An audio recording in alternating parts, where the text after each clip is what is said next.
every day. Belts matter. All Boots wants to do is to become a two-time world champion, to unify, to become undisputed. Let's make Fundora against Josh Kelly. The winner of this fights the winner of that. We've got an undisputed champion by the end of this year. Eddie, is becoming Josh Kelly fights Fundora. Okay, then he'll fight Boots if he wins this fight. Is that fight more appealing, you think, at least to the fans, or do you think a fight against Virgil, who's pretty much considered the second best guy? Do you think that fight is actually more appealing? You know how hard we tried to make that fight, and I have to. It's not my job to talk on behalf of Virgil Ortiz. Virgil Ortiz wanted that fight, right? He weren't ducking. You know, I don't have to speak on his behalf or represent him, but I know he wanted that fight. He's 100% in the mix. Like this is not a case of, oh, Virgil missed the opportunity. Virgil is there. He's a tremendous fighter. But what we are doing, the one thing the Virgil Ortiz fight didn't have was belts, right? But it was such a great fight because you knew that because no belt was on the line. But it was just two of the best at 154. Now we become unified world champion on June 27th. Yeah, we can defend against Virgil Ortiz. But if there's a chance to make Josh Kelly or Fundora, and I believe Josh Kelly beats Fundora, you could make, but look at what he did to Bakram. You said I promise you I didn't say that. Okay, you didn't think that Bakram would beat Josh Kelly? No.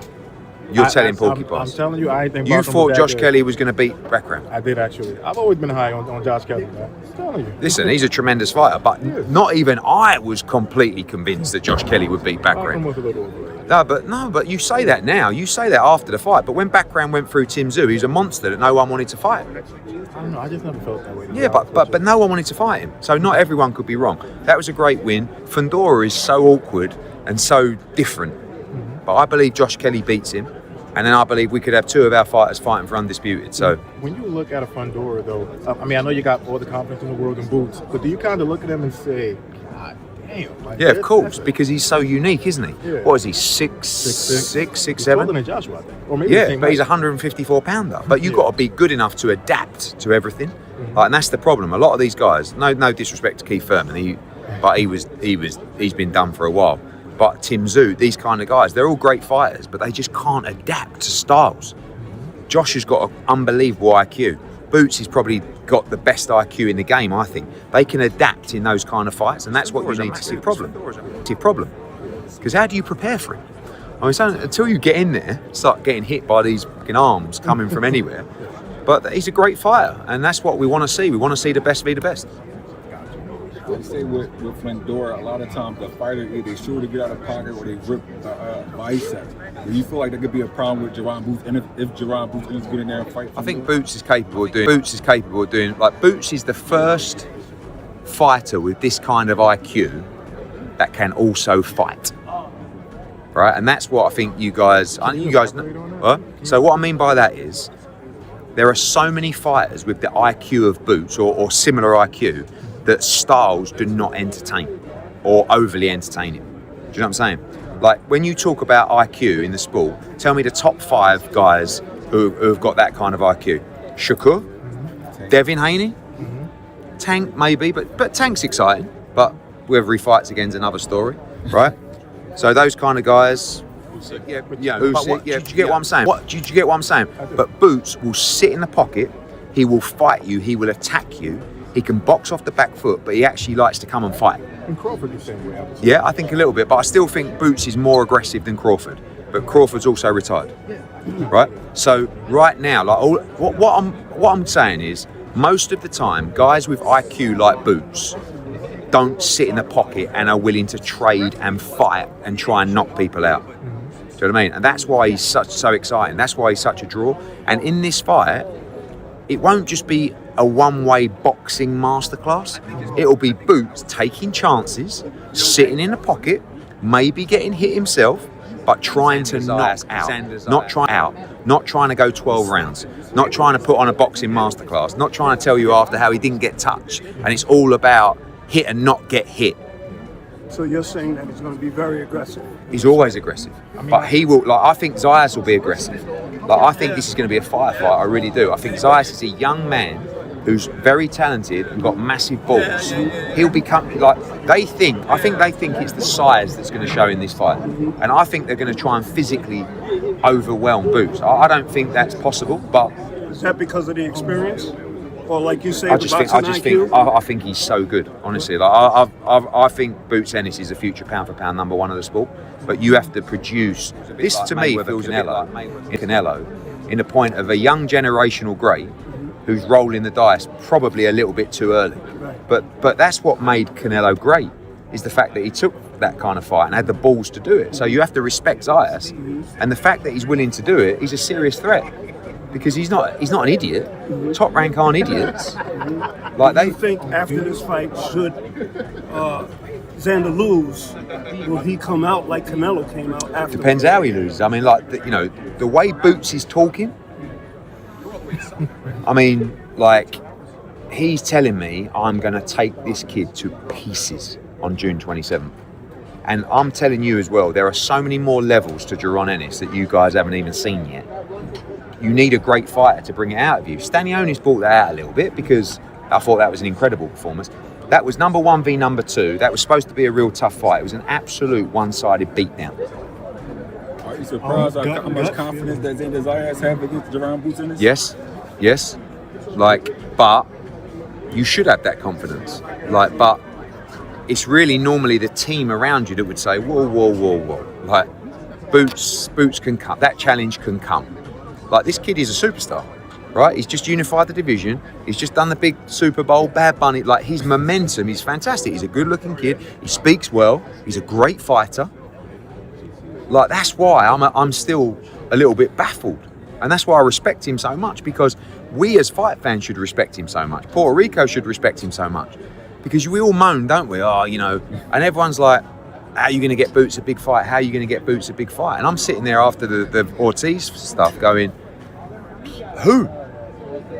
And this kid steps up. And that's why I respect him so much. And he's a serious threat, but he ain't gonna be good enough. That leads me to my question. Talk to us. He deserves if he do beat this guy. Yeah, but you never get. Listen, if you're always searching for credit, it's going to be a very long search, right? What we need to do is make a statement here on June 27th, and then go and become undisputed. Because I've told you before, Boots has won world championships and unified at 47. He'll win them at 54. He'll win them at 60, and he'll win them at 68.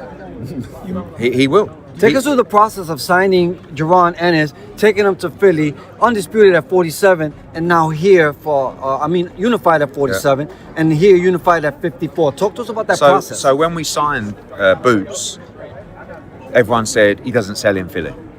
I said, I don't believe it. I said, you got a city like that knows its boxing, that has such a steep history of boxing, and everybody knows how good this young man is, they will support him. We went out for the Avanesian fight, we sold 15,000 tickets. Right, who sells 15,000 tickets to fight Avanesian, with all due respect? Like, it's a guy towards the back end of his career. Then we go out and we had to fight the mandatory, Chudasian again. We sold, 12,000, whatever it was. Then we went to Atlantic City to unify. We did another 10 or 11,000 down in Atlantic City, the Boardwalk Hall. Like, literally, you had to take the cobwebs off since big time boxing had been down there. Now you wait and see the support for Boots here on June 27th from Philly. Like, they will travel and they will come, because this is a massive fight for the city. Don't get me wrong, there'll be a lot of Puerto Ricans in here as well. But the process for Jaron is very, very difficult, because people in the industry know how good he is, and they don't want to fight him. I'm not talking about the fight. Like, if it was down, and I love Todd the Birth, and I love Top Rank, but he's talking a little bit of waffle, because he's like, no, you see, that's the difference, Eddie. You said that you want to get, so the Top Rank. I bet you when Zayas said to Top Rank, I want to fight Boots, they went, what? And they went, no. And he went, I want him. See, he was the guy that made this fight. So you think they try to dissuade him? No, I would. So have you ever dissuaded any of your fighters from taking a certain fight? No, because, well, off the top of my head, I don't know, but probably. But I'll give you an example. Anthony Joshua against Alexander Usyk, right? We had all the belts apart from one, and the WBO called the mandatory, which was Alexander Usyk. Now, I would never want to put the doubt into a fighter's mind and go, don't take this fight, don't take the fight. But I'm looking at this going, Like, don't forget, at the time, Usyk wasn't the star he is now, right? I'm looking at it and going, AJ, you can sell 60,000, 70,000 for fighting anybody. Do you want to fight this guy? And he goes, yeah, because I'm not vacating my belt and I want to become undisputed. So I have to fight. And I'm like, okay, right? Then he beats him and then we got the rematch clause and I go, what do you think? No, I want to rematch him, right? And you can't overrule a fighter in that respect. You have to let them do their thing. You can give them advice if they ask for it. But like when Joshua lost to Ruiz, right? Like, it was like, you got a rematch clause. Everyone said, don't rematch him straight away. I want to rematch him straight away. Wins. Sometimes it can go your way as well, you know? So you have to listen to the fighter. If the fighter's saying, Xander's not an idiot, he knows he's an idiot, he knows he's boxing. He sees something that, you know, and by the way, like, this is not a mismatch. Many see this as a 50-50 fight. I don't, but I still see it as a very competitive fight. It's not going to be easy, but I think it's the kind of fight that Boots will show how good. I think these are the kind of fights where you can show how good you are. Eddie, you mentioned. Is there a rematch? Yes. Eddie, How long do you want? How much a fighter should fight once a year? What is your range of a fighter should? I think, depends on the level they're fighting at, depends on the age, depends on the stage of their career. I think a world champion elite guy should fight an absolute minimum of 2, sometimes 3. And I think another championship guy should be fighting 4 times a year. I'm talking about 12-round championship fights. If you're a world champion who's just coming on the scene, you need to keep your profile bubbling. But if you're like, one of AJ's problems over the years was he was fighting twice a year, because you do these massive stadium shows, like, you've got to negotiate the process, you've got to do the deals. But I think some guys are better off fighting more frequently. But for the bigger names, the Canelos and the AJs, twice a year is kind So of. you want AJ versus Deontay Wilder? This is what I want. We need a warm-up fight before we fight Tyson Fury, because AJ's coming off the accident, he's rehabilitating his body, etc. We'll take Deontay Wilder as that warm-up fight, and then we'll fight Tyson Fury in December. That makes Pretty sense. much calling Deontay a woman. Yeah, Eddie, He just sent Chisora into retirement. I was there. I was sitting front row. By the way, I respect Wilder, and I think he looked much better in that fight than he has done previously. Correct. But let me tell you, because I was 6 feet away, Anthony Joshua will walk through Deontay Wilder within 3 rounds. Eddie, And what? Is that why you calling it a warm up? I don't mean it, but that will be like we're going to fight before Tyson Was Fury. it your idea for Anthony Joshua to train with Usyk, or was that his own? His idea. His idea. I was in Dubai with AJ, and he went, I'm going to go to Valencia and I'm going to spend 2 weeks with Usyk training, because he likes to learn and he likes to see, and he never come home. And that was last September, August. Eddie, you mentioned that you're about to announce 2 top-ranked matchroom cards. Yeah. Can we see some cross-promotional fights on this undercard? Yeah, you're going to see matchroom and top-ranked talent. You might see one other fight between us 2, but generally it will be our top guys and their top guys. I mean, I'll let them announce who it's going to be, but you can imagine who it's going to be. Their top marquee guy at the moment coming through. For us, we want Ben Whittaker on this card as well, making his US debut, but he's got to win next weekend first, and a lot of other big fights on this card as well. What are your thoughts on Edgar Berlanga and Hitchins signing with Zuffa recently? Well, today. I think that, I don't want to say things that people think I'm, speaking badly about them, but I think it's generally, like, if you look at the options they had, I mean, neither guy's been under contract to us for over a year. We withdrew any interest in them a couple of months ago. I don't think they have many options. Like Edgar particularly, I think it's a great deal for Edgar, because Edgar's, an exciting fight. I don't think he's necessarily going to win world championships, but financially, this is a good opportunity for him. I think it's going to be really interesting what happens with Richardson, because You don't think he had a lot of options? who? He didn't. No, who made him offers? Top Rank weren't interested. Golden Boy had a chat with him. We withdrew our offer like a month or so ago because of, like, when he said what he said after the Cambosos fight, in my head, I'm not working with him again. But we had some chats. We fell out with Keith Connolly, and I said, I'm just not going to work with Keith Connolly fighters. So I said, I'm sorry, I can't work with you. Richardson. So Matchroom wasn't an option. Top Rank wasn't an option. Golden Boy wasn't really an option. But the interesting thing's going to be, see, Richardson, I think, is a guy who actually wants a bit of legacy. So Golden Boy are probably fuming because he pulled out the Oscar Duarte fight. Why? All right. Now, is he going to move to 147 to fight for a Zuffa world title? I think he kind of has to, but they don't have a 140. They don't. But what we're hearing is no, they're going to fight Duarte at 140. But haven't they just said that they're not acknowledging world championship belts? So all of a sudden they've done all these press conferences saying Zuffa did not acknowledge world championship belts. Now they're begging the IBF to come back because they're going to have to say to the IBF, oh yeah, we're going to do Hitchins against Duarte. So I don't know, but I feel sorry for you because I think, to be honest with you, because I think he's been fucked a little bit. Do you think the Zuffa belts are going to last, or do you think it's going to merge? Listen, I keep saying, like, I don't think Zuffa will be successful in some right, I'm sure. Let me tell you when I tell you, no one gives a fuck about a Zuffa belt. Go and ask Boots. Go and ask Sanders Ice. Now listen, if the money's right, then someone that doesn't care about the belts or probably isn't going to win them should actually jump all over it. Edgar Berlanga's a great example. I think it's a great move for Edgar Berlanga. What else are you going to do? I offered him the Pacheco fight. They weren't interested in that. This was like 3 months ago. And then I said to Keith Connolly, I'm not interested in Edgar Berlanga because we had our dispute, right, with Keith. So what's Edgar going to do? This is a good deal for Edgar Berlanga, you know, I think. But do you honestly think that people want to win? Like, if Richardson Hitchins gives up his IBF World Championship, moves to welterweight to fight for a welterweight World Zuffa Championship, but you know it's going to take a little time for it to, you know, I guess, catch on. Do you feel yeah, fucking lot of time. I mean, ain't catching on to nothing at the moment. They just did a show last Sunday. I didn't even know about it. They've got another show in a couple of weeks. I fucking don't know what they're doing.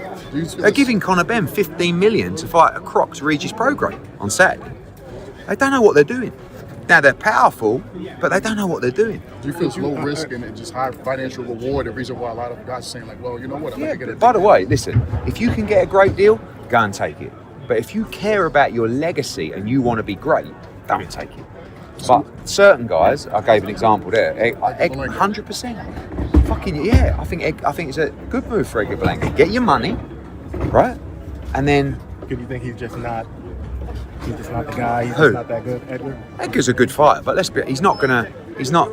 don't think he's gonna go and beat the top guys at 168. He got battered by Hamza Shiraz, you know. Maybe some opportunities at light heavyweight, maybe. Yeah, maybe he'll go at 175, but you know, is he going to beat a Bivol? Is he going to beat a Beterbiev? Is he going to beat a Benavides? Come on, like, you know, he ain't. No, he's not going to beat Yard. He's not going to beat Boatsi. He's not going to beat Whittaker. He's not going to beat Callum Smith. He's not so, like, you know. So you think it's damaging to Richard Hitchinson's career that he's depends, you know, what he if wants. he drops the Like, belt? look, listen, that he made a terrible error, Keith Connolly and Hitchins. Before the Cambosis fight, we offered him a new deal, which was such an amazing deal for him that would have seen him go on and unify the division. They tried to be smart, then Richardson said what he said in the ring after, and then we were done, right? And he's been out for, like, when did he last box? Was it Cambosis? Yeah, June last It year. was June last year. So he's been out for nearly a Almost year, right? Yeah, 10 months. So he's lost all that money. Obviously, he was taking like 700 grand or 800 grand to fight Duarte, which is much less than we were going to give him. By the way, when he didn't sign, I was, financially, I wasn't relieved, but it was a fucking great deal for him. That 47 ship has sailed with you and maybe even other players, possibly. Well, but he's with Zuffa now, so it doesn't really matter. So, but if you're going to go to 47 and fight for a Zuffa belt, but you've also got to look after, you know, if he's getting a good money, good luck to him, you know. But I just, you know, everyone's different. Again, I'm not just saying it because he's our guy, but speak to Boots about how he feels about the belts and all that kind of stuff. He's like, if there's any chance of me getting stripped or not winning a belt, fuck that. I need the belt. That's how I'm going to show I'm great. You can't show you're great by fighting in a shed for a Zuffa belt. And no matter who wins or loses in this Zayas and Boots fight, they're both going to have great fights. Yeah, but that's what you want. Guys that aren't afraid of the O, that are willing to show how great. Like, trust me when I say this place will be electric on June 27th. It'll be a massive fight. Whoever wins comes out as a superstar. Whoever loses comes out as a big star. Eddie, I have a question regarding the venue. You know, they had the Puerto Rico day. Xander said, how do we end up in Brooklyn as opposed to MSG, where we used to see in Matchroom, we're used to seeing Top Rank? So how do we go from Puerto Rico and end up at the Barclays Center in Brooklyn, New York? Well, firstly, I think there's a lot of Puerto Ricans in Brooklyn. MSG wasn't available on any date in June. So, you know, and I like this place. I mean, don't forget, this place has staged some massive fights over the years. It's always a good crowd. Even when I came here for Dalton Smith against Subriel Matias, I mean, it was, you know, it was quite a small show, but there was still, I don't know, 4,000 or 5,000 in it, and it was wild. Do you know what I mean? You imagine the whole place is full up, which it will be. So, yeah, look, I love MSG, I love Barclays Center, and I'm just pleased to be in New York because I think that's the right place. You're going to get a huge amount of Puerto Ricans coming to this fight. You're also going to get a huge amount traveling from Philadelphia, thousands upon thousands, and I think that would be great with the traveling fans. Do you